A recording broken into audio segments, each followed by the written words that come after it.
Picture this. The vast expanse of the desert stretches endlessly in every direction. The sun beats down mercilessly, turning the sand into waves of shimmering heat. A lone woman walks. Her feet are weary, her water supply is running low, and her heart is heavy with a burden that feels almost too much to bear. Her name is Hagar.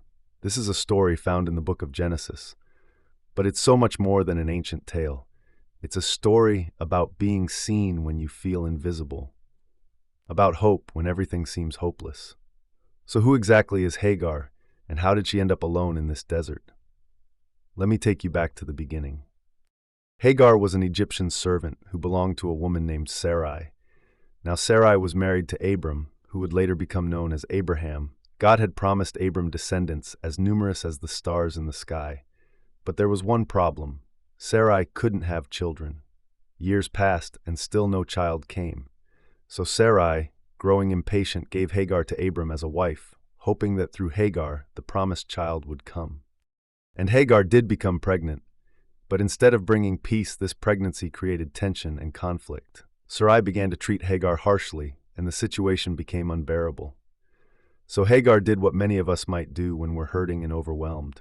She ran. She fled into the wilderness with nowhere to go and no one to turn to, cast out, rejected, and seemingly forgotten. Now, I want you to really feel what Hagar must have been experiencing in that moment. Imagine being completely alone, cut off from everything familiar.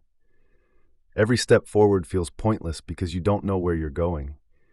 You're carrying not just physical exhaustion, but the weight of rejection, the sting of being treated as less than human, as disposable.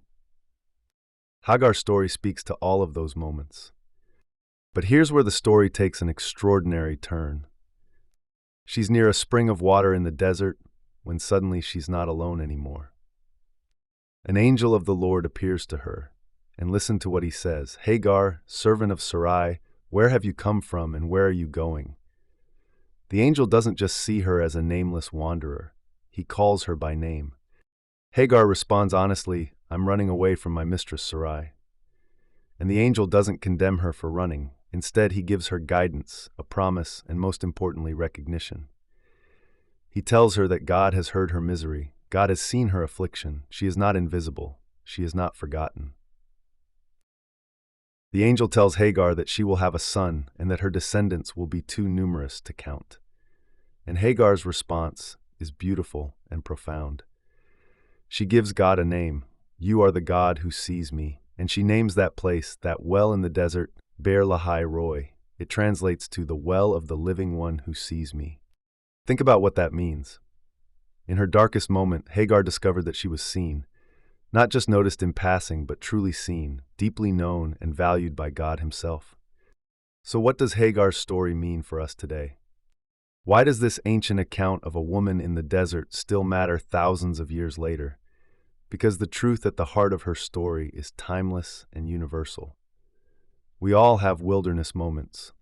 We all face times when we feel overlooked, undervalued, or forgotten.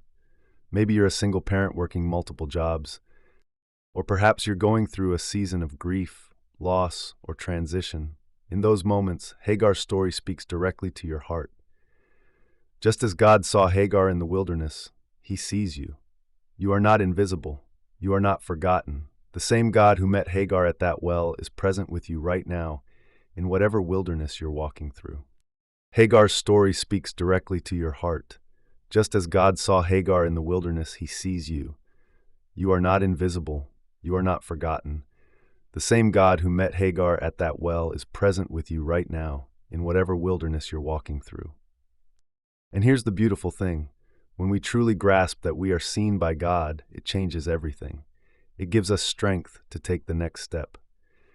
So today, wherever you are, whatever you're facing, I want to encourage you to remember Hagar's well.